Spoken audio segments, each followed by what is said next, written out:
નમસ્કાર દોસ્તો, હાલ અમે સુરતમાં છીએ અને એક એવા નિરાધાર દાદી છે અને દાદી એકલતા સાથે પોતાનું જીવન જીવી રહ્યા છે. ઘણી બધી તકલીફો સાથે એક સ્ત્રી જ્યારે ઘર સંભાળે ત્યારે એને ખૂબ મુશ્કેલી પડતી હોય, ઘણું બધું સંઘર્ષ કરવા પડતા હોય છે, કેમ કે ઘરની અંદર કોઈ પુરુષ ન હોય એટલે એ ઘરની અંદર કેવી હાલાત હોય તમને ખબર હોતી હોય છે દોસ્તો.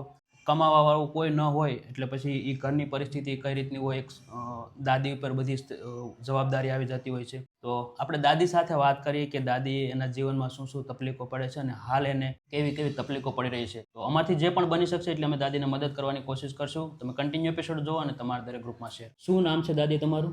આશાબેન રામાનંદી સાધુ છે. કયું ગામ છે દાદી તમારું? રછાપા પાટણા. તો શું શું તકલીફો પડે છે દાદી? તકલીફ તો પડે ને, મારી પપ્પા પાસે ત્યાં પછી તો દીકરીઓના કામ તો બધા થઈ જ ગયા હતા, કામ બધા કરીને જ ઓફ થયા છે. અને એક દીકરી મારી જમાઈ પાસે ત્યાં તો એ ઘરે હતી, પછી એને અમે સાસરી મોકલી, ફરી લગ્ન કરી દીધા જમાઈ. હા, પપ્પા પાસે ત્યાંથી એક દીકરી જમાઈ મારી પાસે ત્યાં હતા, એટલે દીકરી મારી ઘરે હતી. પણ એને પપ્પા કે આ દીકરીનું મને એક ચિંતા થાય છે એમ. મેં કીધું તમે એની ચિંતા કરો માં, હું એને હારે મોકલી દઈશ. પછી એને ફરીને જમાઈ મને કુંવારો મળ્યો, ફરી લગ્ન કર્યા. તો પછી દાદી મારા દાદાને કેટલો ટાઈમ થયો પાછા થયા? એ પાસે ત્યાં 5-6 વર્ષ થયા હજી તો. 5-6 વર્ષથી તમે એકલા જીવો? હા, 5 હતી પણ એક દીકરો 8 મહિનાની ભાણીઓ મેકીને પાછી થઈ હતી. એને એવા મળ્યા એટલે મારી નાખી મારી દીકરીને. ભાણિયાને પછી થોડોક મેં રાખ્યો અને થોડોક એને સાસરિયાવાળા રાખ્યો અને અત્યારે મોટો થઈ ગયો છે. હમણાં આવ્યો હતો વેકેશનમાં, કાલે એને બેહાર્યો. તો પછી દાદી શું શું તકલીફો પડે છે? એ બધી તકલીફ આવ્યા કરે, આપણે તો વેઠવું જ પડે. થોડી થોડી તકલીફ આવે તો આપણે વેઠી લઈએ. તો પછી આ જે તમે રહ્યો છો દાદી, તમારું ઘરનું મકાન છે કે ભાડે? નહીં, ભાડે છે, ભાડે મકાન છે. પણ ભાડું જ સારો છે, વહેલા મોડું ભાડું દઈ તો આપને ચાલે, નથી કાંઈ બોલે એવો. થોડુંક મદદ કરે, મતલબ તમારી પરિસ્થિતિ સમજી શકે છે. નહીં એવું જ હોવું જોઈએ, કેમ કે જેવી પરિસ્થિતિ હોય અને સમજી બીજાની પરિસ્થિતિ તો એ સારી વાત કહેવાય. સારો છે બિચારો, આપણે વહેલા મોડું દઈ તો કોઈ બોલે નહીં. તો પછી દાદી શું શું તકલીફો પડે, મતલબ શું કામ કરો તમે? હા, ડાયમંડનું ને એવું થોડું જાજુ આપણેથી થાય એવું કરીએ, એમાં તમારું ગુજરાન ચલાવો? હા. અને આ મોદી નથી કહેતા સારું થશે મોદીનું, તમને 1200 રૂપિયા મહિને આવે, થોડું જાજુ એ આવે. વિધવા પેન્શન આવે, એમાં તમારું ઘર થોડું ઘણું ચાલે. તો પછી દાદી ક્યારે એવા દિવસે આવે કે ખાધા પીધા વિનાનું રહેવું પડે? ના, એવું તો હું આપણે 1 ટક મળે 1 ટક ખાઈ લેવી, 2 ટક ખાઈ લેવી. એમાં આજુબાજુવાળા બિચારા આપણું સારું હોય એટલે કઈ ઉપાધિ ન આવે. બહુ ભૂખ્યું રહેવું પડે એવું તો તકલીફ ન આવે. રાખે, મતલબ થોડું ઘણું વેઠું પેટું હોય તો આપી જાય. હા. તો પછી જ્યારે મારા દાદા હતા ત્યારે કેવું જીવન હતું દાદી? ત્યારે નહોતો વાંધો, એ વોચમેનમાં જાતા કામ કરતા, એટલે નહોતો બહુ વાંધો આવતો. હાલ્યા કરે ને આપણે છોકરીઓ વાળું કરે એટલે છોકરીઓને મેં સમૂહમાં લગ્ન કર્યા. આપણીથી દે કંઈ દીધું હોય નહીં તો સમૂહમાં એમ કરી દીધા, સમૂહવાળાએ લગ્ન કરી દીધા હતા. આપણે સહારો હોય આપણો વયો જાય પછી તો એવું જ થાય. ભગવાને નાખ્યું હોય એ ઉપાડ્યા વિના છૂટક્યો નથી. તો દાદી તમારે ગામડે કાંઈ નથી, ઘર કેવું કાંઈ છે? ઘર તો ગામડે છે પણ અત્યારે પડી ગયા જેવું થઈ ગયું છે, ખંડેર જેવું છે. હા, ખંડેર જેવું. તો પછી તમારે બીજા કોઈ સગા સંબંધી તમને કોઈ મદદ નથી કરતું દાદી? અત્યારે કોઈનું મદદ, અત્યારે હવનું કરતું હોય, આ મોંઘવારી હવનું થતું હોય, કોણ આપણને મદદ કરે? માવતર તો કેટલું આપણે મદદ કરે, એને નો દીકરા દીકરીઓ હોય. તમારા માયતરની મદદ કરે થોડી ઘણી? હા, થોડા જેથી ક્યારેક કરે. મારું ભાઈ હારા છે એમ તો. બીજી તો આપણે ગમે એટલી વેદના હોય તો ગમે એ કરવી, તો તમે એટલું અમારું એટલું આભાર તમારો, એટલે એટલું મદદ અમને કરો છો મોદી, તમેથી થાય એટલું. નહીં, સાચી વાત. હા. અને એકાબીજાની મદદ કરવી એ જ માનવ ધર્મ છે દાદી. હા, એમ. કોઈની પરિસ્થિતિ ખરાબ હોય કદાચ સમયના લીધે તો આપણે એને થોડી ઘણી મદદ કરી તો માણસ એના જીવનમાં આગળ વધી શકે. મેં ઘણી વાર જોતા હોય ને, મને વિડીયો દેખાડે, ઘણી વખત જોયું આપણે છોકરીઓને ઘેર જઈ બાઈ તો એ આપણને કે વિડીયોને એવું બતાવે, આપણને સહારો આપે. હોવું જ જોઈએ. અને વિડીયો થકી જ ઘણા બધા લોકોની મદદ આવતી હોય છે, જેથી અમે તમારા જેવા લોકોની વધુ મદદ કરી શકીએ, પોગી શકો તમે અહીંયા. કેમ કે આ અમારા એકલાનું કામ નથી દાદી, આ જે વિડીયો જોવે છે એ લોકોનું પણ કામ છે, અને એ લોકો થોડી ઘણી મદદ કરે છે ત્યાર પછી અમે તમને મદદ કરી શકીએ છીએ. એટલે એ લોકોનો પણ બહુ મોટો ફાળો હોતો હોય છે. અમે તો એક માધ્યમ છે, બાકી કરાવનાર કુદરત હોય છે. હા, બસ એમ. બાકી તમે ક્યાં અમે ક્યાં, આપણે કોઈ દિવસ એકબીજાના મેળા નથી.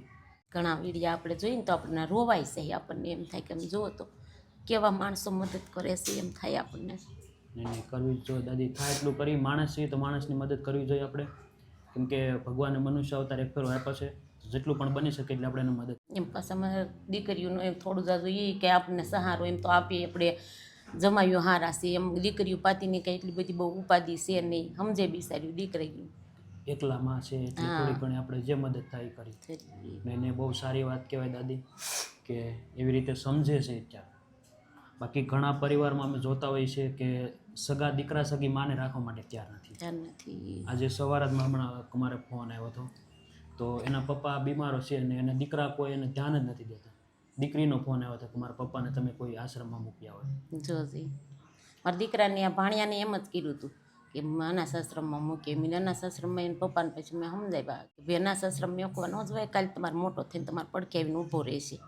એ અત્યારે જોરો એ કામે જાય છે અને એના પપ્પાને દેશે કમાઈને. એ જ હોવું જોઈએ. તો પછી મારા દાદાને શું થયું હતું દાદી? કેન્સર થયું હતું એમ. કેન્સર હતું? શેનું? બ્લડ કેન્સર કે નહીં, આ લીવરનું. લીવરનું કેન્સર થયું હતું. હોસ્પિટલમાં કામ કરતા? હોસ્પિટલમાં સારો લઈ જતા હોસ્પિટલમાં કામે. તો તમારે સુરતમાં કેટલા વર્ષ છે દાદી? ને અહીંયા આવ્યા ઘણા વર્ષો થઈ જાય છે. પછી પાછા થોડાક દી બીમાર છે ને તો ગામડે વી ગયા હતા, 4-5 વર્ષ પાછા ગામડે રહ્યા.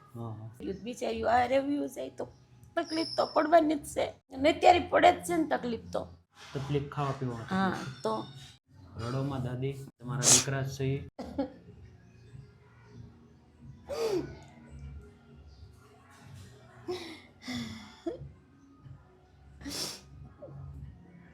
એટલે ખાવા પીવામાં તકલીફ પડે છે. હા, નાનું મોટું એટલે બધું વસ્તુ આપણે હોય તો તકલીફ ન પડે. ઓલું તો આપણે ભાડું ભરવી કે ખાવાનું વસ્તુ લાવવી, પૈસા હોય નહીં, આપણે કોઈને કંઈ ન આપવી, એવી તકલીફ તો પડે જ તે ને. દાદી હું કોઈને કંઈ તો ખુદ નહીં, ન હોય તોય તેનું હોય તોય તે. એટલે કોઈને કયો નહીં, ભૂખા સુઈ જાવ પણ કોઈને કહું નહીં કે આજે મેં નથી ખાધું. નહીં, એને પપ્પા બીમાર હતા તો એવું તકલીફ હતી તો કશું આપણે કોઈને કંઈ ન એકવી એમ. કેમ આપણે મતલબમાં કેવું અંદરથી એમ થાય? હા, અંદરથી એમ થાય કે આપણે કેમ કેવું આપણે એ રીતે જીવા ન હોય. છોકરીઓ કામ કરતી હોય, એને પપ્પા હોય ત્યારે આપણે કોઈને કીધું ન હોય ત્યારે આપણે ન કહીએ એકવી. સાચી વાત છે. એટલે કોઈ દિવસ લાંબો વાત કર્યો જ નહીં તો આપણે કેવી રીતે કહીએ એકવી આપણે એમ થાય. દાદી કીધા સિવાય તો કોઈને ખબર કેમ પડવાની છે કે આપણે તકલીફમાં છીએ દાદી.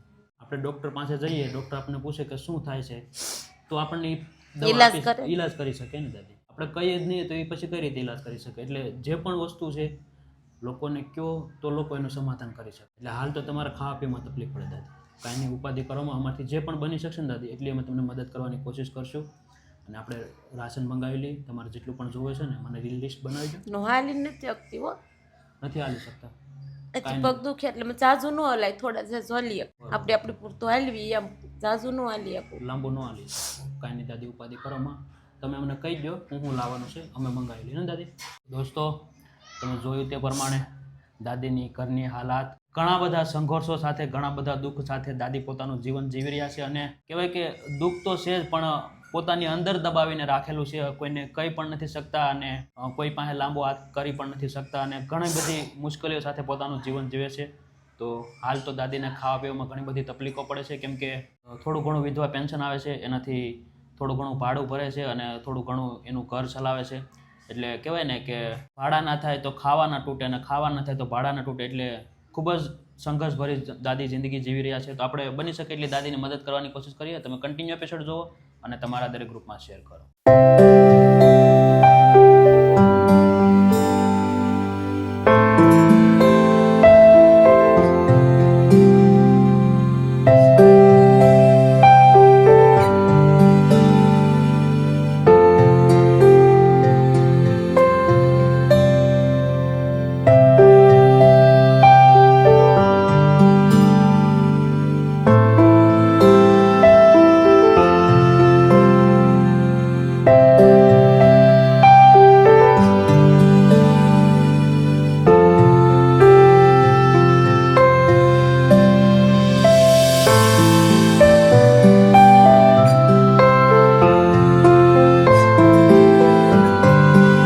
દાદી તમારે જે પણ રાશન જોતું હતું બધું જ રાશન આવી ગયું દાદી? હા. કેવું લાગ્યું દાદી? સારું લાગ્યું હો. હા, તમને આશીર્વાદ દઈશું, સારું લાગ્યું. નહીં થેન્ક યુ દાદી. બસ અને આમાં હસતા રહ્યો. અને અમે તમારા દીકરા જ છીએ, ઉપાધિ કરતા નહીં. જે પણ તમારે અનાજની જરૂર હતી બધું જ અનાજ આવી ગયું છે. ભગવાન તમારું સારું કરે. થેન્ક યુ દાદી. દોસ્તો, તમે જોયું તે પ્રમાણે કે અમારથી જે પણ થઈ શક્યું એટલી દાદીને મદદ કરવાની કોશિશ કરી છે. અને દાદીના જીવનની તમે આગળ વિડીયોમાં જોયું તે પ્રમાણે કે ભાઈ દાદી એકલતા સાથે ઘણું માણસને બધી જ વસ્તુ હોવા છતાં પણ જ્યારે એકલા રહેતા હોય ને ત્યારે ખૂબ જ એને દુઃખ થતું હોય, કેમ કે એકલતા સાથે જીવવું ખૂબ અઘરું થઈ જતું હોય. સવારે જાગો ત્યારે કોઈનો હોય, સૂવો ત્યારે કોઈનો, એટલે એકલતા સાથે ઘરમાં રહેવું ખૂબ અઘરું થઈ જાય. અને દાદી જીવી રહ્યા છે અને જે પણ બની શકતું દાદીને તકલીફો આપણથી જેટલી પણ બની શકતી એટલી મદદ કરવાની કોશિશ કરી છે. આપણા ફાઉન્ડેશન દ્વારા જે પણ બની શકતું એટલી મદદ કરી છે. અને દાદી, મેં આશીર્વાદ આપજો કે અમે તમારા જેવા લોકોની વધુને વધુ સેવા કરી શકીએ. હા, આશીર્વાદ અમારે આ રહેશે તમારા. બસ દાદી, થેન્ક યુ. તો દોસ્તો, કાંઈ નહીં, વિડીયોને વધુને વધુ શેર કરો, આવી રીતે પ્રેમ સપોર્ટ આપતા રહેજો. અને જો ચેનલમાં તમે નવા હોય તો અવશ્ય ચેનલને એક ફેરું સબસ્ક્રાઈબ કરજો. જય હિન્દ, જય ભારત.